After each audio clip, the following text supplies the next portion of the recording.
Hiking alone in the wilderness can be an exhilarating experience. But for David, a seasoned hiker, it turned into a nightmare that defied logic. In 2017, David decided to explore a remote mountain trail in Colorado. The route was rarely traveled, surrounded by dense forests and eerie silence. His plan was to complete the hike within a day and return before sundown. However, things took a terrifying turn when he noticed something odd. His footsteps seemed to echo as if someone was following him. At first, he brushed it off as paranoia, but soon he found footprints in the dirt, ones that didn't belong to him. They were fresh, leading right behind his steps, yet there was no one in sight. His unease grew as he quickened his pace, but the feeling of being watched never left him.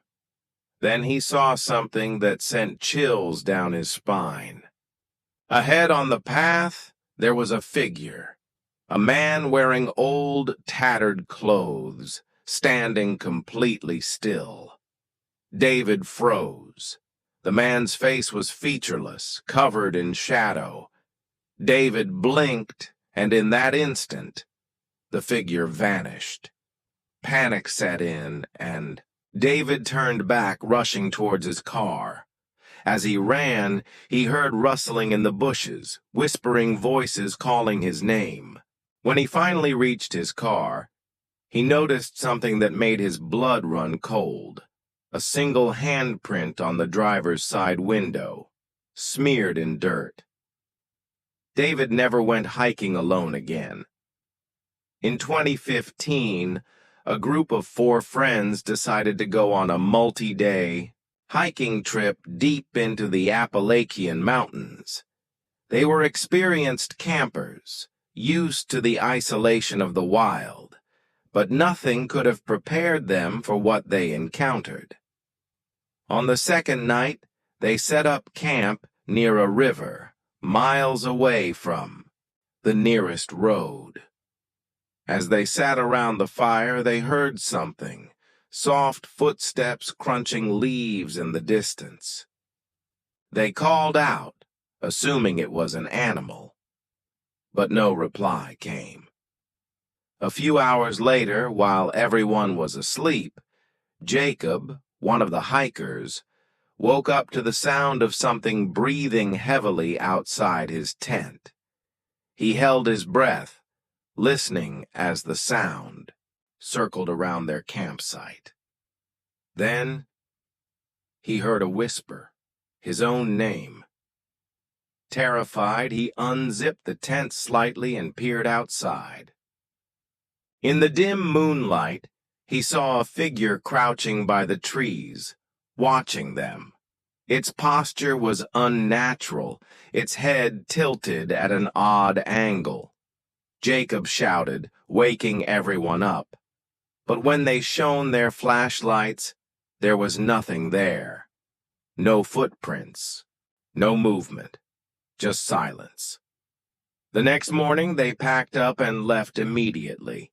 As they retraced their route, they found something disturbing.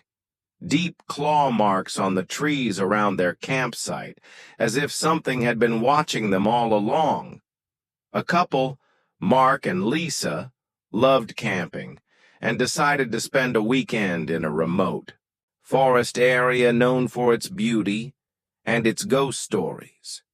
They arrived on a Friday afternoon, set up their tent, and enjoyed the peaceful scenery. But as night fell, things started getting strange. Around midnight, they were woken up by the sound of footsteps circling their tent.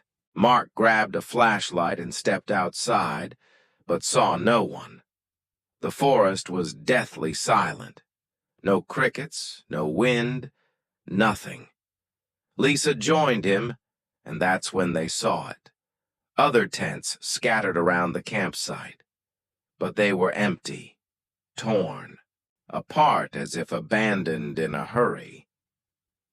Lisa pointed at something in the distance, a figure standing near the tree line, unmoving. It was humanoid but unnaturally tall, its face hidden in darkness. They ran back to their car, but before leaving, they took one last look at the campsite. The tents were gone. There was nothing there except an empty clearing. They drove away, never speaking about that night again. In a small village, a cat named